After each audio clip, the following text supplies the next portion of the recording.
TK Waters and Executive Director Kerner have brought up some really great points about the cartels. For the past 7 years, I have been assigned as a reporter to drug enforcement operations in terms of investigations, and you are right about the amount of fentanyl and things like that that are coming in.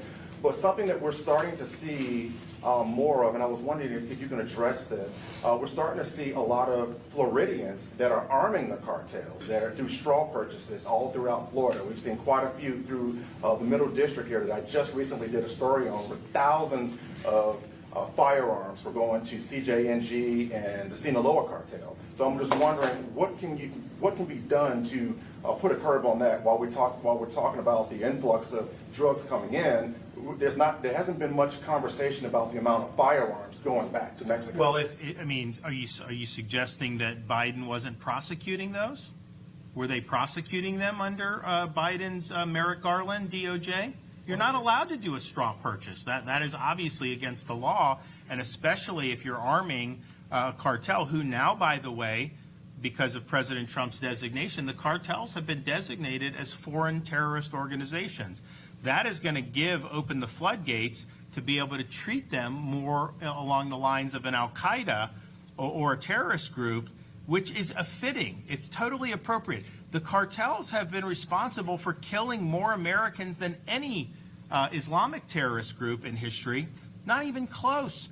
You're talking about, over the last 10 years, you're talking about hundreds of thousands of Americans because of overdose. They've also been involved in human trafficking, sexual trafficking, really, really bad. And the thing is they basically own the Mexican government lock, stock, and barrel.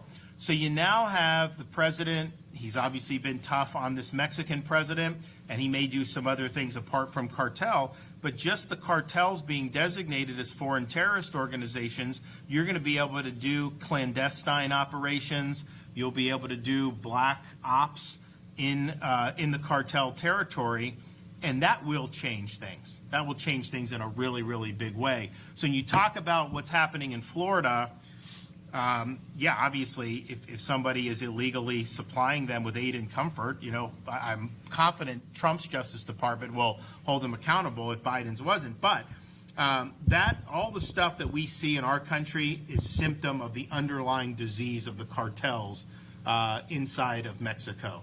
And they are the biggest foment of destruction in this hemisphere. They have been for some time.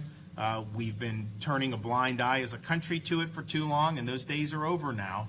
So I think buckle up. I think you're going to see a lot. But getting the cartels at the source, that will end up benefiting us over here in the state of Florida. And we can do everything right in Florida. If you don't ever get the cartels at the source, it's like whack-a-mole. You get someone here, they get someone else new. But it's really just eliminating their ability to operate in their home country, or countries, because they're in multiple countries. That is going to make a really, really big difference. So thank you, everybody. I'm excited about next week. I think that there are certain times where you just got to step up and do the right thing. I know we've got a lot of folks that are eager to get back in the saddle on Monday and do the jobs that we were elected to do. So we're going to continue to lead this effort. I know once I announced the special session for Florida, Tennessee announced a special session to help with immigration, and if we successfully get these policies through next week and sign them into law, you're going to see other states step up and do the same thing, and it creates really positive reinforcement. So Florida leads the way once again, and we look forward to doing that next week. Thanks, everybody. All right. Good job. Thank you, Governor.